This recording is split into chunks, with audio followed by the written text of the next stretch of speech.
We've got over 500 vehicle tests on this channel, and almost all of them have headlight tests, so if you want to see how the lights on your vehicle work, this is the right place to be.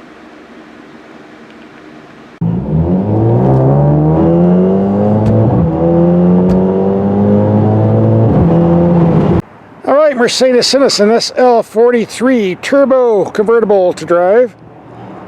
You already did a 1 week road test on this, posted that review on YouTube with the performance and miles per gallon figures, but for this video we're doing night drive and headlight test only.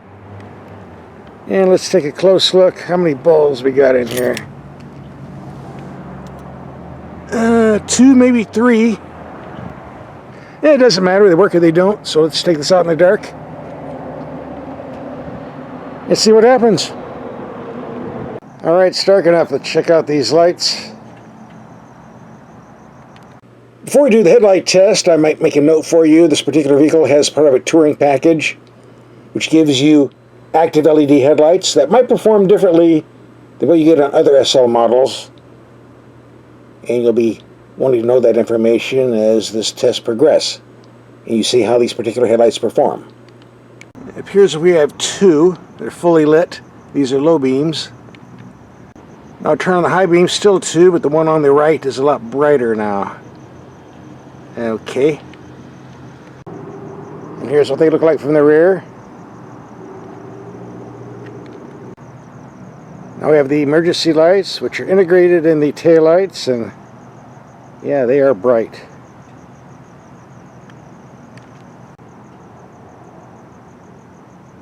Red, yellow, red, yellow. Also on the mirror, but you only see it from the side apparently. And the front being drawn out by the headlights. Alright, headlights off, now we can see. And I guess the taillights don't want to turn off. German engineering. And the dash does a pretty good job of illuminating the cabin, even with the interior lights turned off. As you can see, we have some lavender, or purple if you want to call it, strip lighting in here. You can change colors, red, yellow, orange, whatever. This is one I picked at random. Info screen lights up pretty good. Same with the gauge cluster. Choose the drive mode, custom, sport, sport plus. You can change the gauge appearance. Take your pick. The understated, classic, sport. This is what I like when I'm driving on backcountry roads. Gives you all the information you need. And here's the camera system. We did this in the daytime video, but it looks better at night.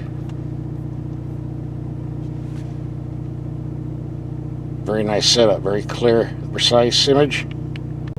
Alright, we have a wall 33 yards away. These are the brights. Very bright, good widespread, but not very high. And these are the high beams. Now I go to low beams.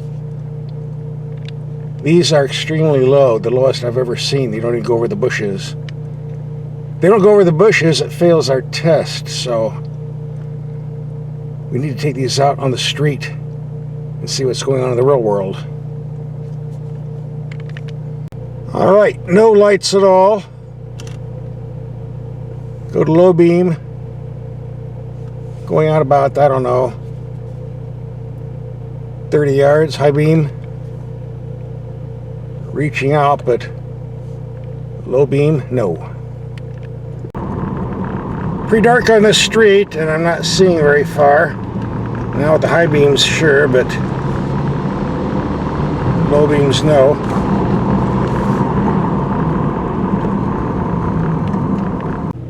By the way, if you watch my videos, I do not like auto-dimming mirrors unless there's a disconnect switch, and apparently there's no way to disconnect these. So I guess I'm kind of stuck with the blacked out mirrors for now. You can put a piece of tape over the sensor hole to turn these off, but I don't have time to do that right now.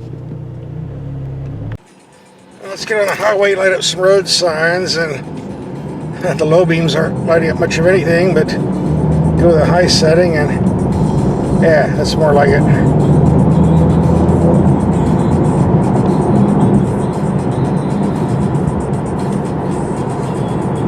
Yeah, long distance. The high setting really reaching out, but low beams no. So I'll take these out in the sticks, countryside, and see how they work there. Now here it's pretty dark. There we go.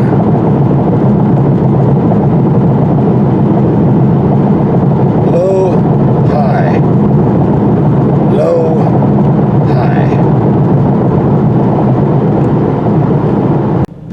high. Construction lights. Better turn on the high beams. Oh, yeah, there we go. Reaches way out there.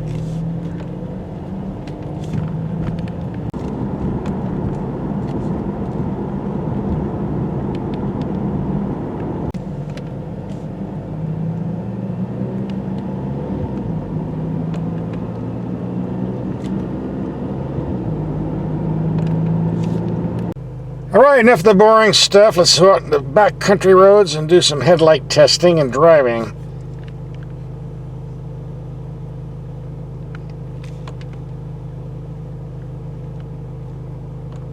Let's go.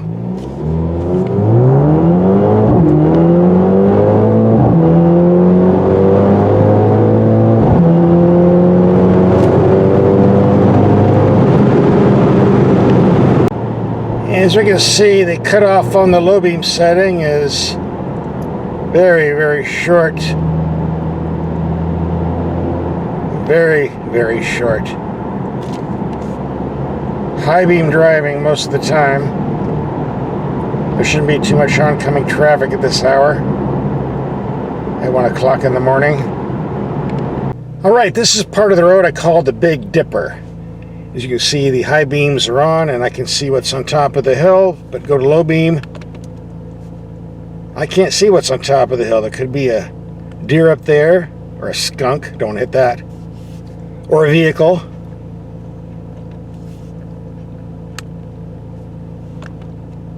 They disappear into the ground.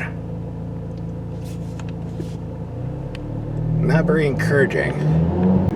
You would think for the money they're charging on this vehicle, you would get active headlights that turn in the same direction as the steering wheel is being turned, which works pretty great for corners, but apparently we don't have that feature here. But the brights are more than effective and wide enough to where you can get by without them, so I'm not going to complain.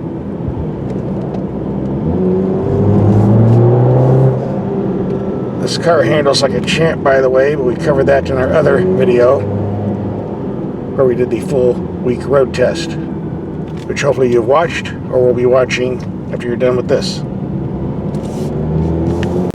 In a road like this, you need to put it in the Sport Plus mode. Get the maximum performance.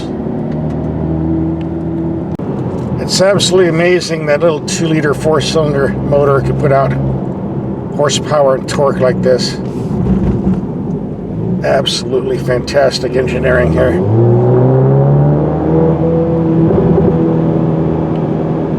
Alright, this is the most important test of all. Can we light up the jail?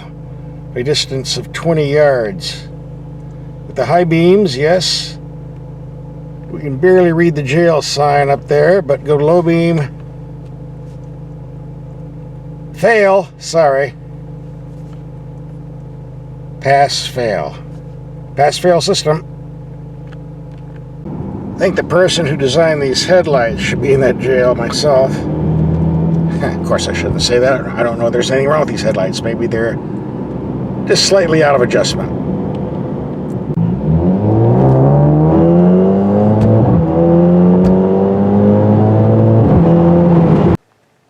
One of the advantages of having good headlights is you don't run over javelina like somebody else did. Poor guy. I was going to pick him up, take him home, and have some pork chops, but I think he's been here a little bit too long. I've been there too long is an understatement. Ugh, thing stinks. I need some air. Whew. Right, obviously, in my opinion, these low beams aren't very good. The question is, does this apply to all the SL models, or is this just a situation where there's slightly out of adjustment? I don't know. If you're going to buy one of these, I suggest taking a test drive and see what you think about them. If they're too low for you, see if the dealer can raise them up a bit, elevation-wise. Very simple solution to a simple problem. Otherwise, this is a fantastic car. I love it. Time to go back to town. It's getting windy and the vampire bats are swarming over my head. Plus, I'm running out of gas. And like I said earlier in the video, these particular headlights are part of a touring package, which means the ones you get on other SLs might be different. Take note. That concludes the headlight test and night drive. You want to see the full review? You know you do. That's why you're here. Here comes the link. Click and watch.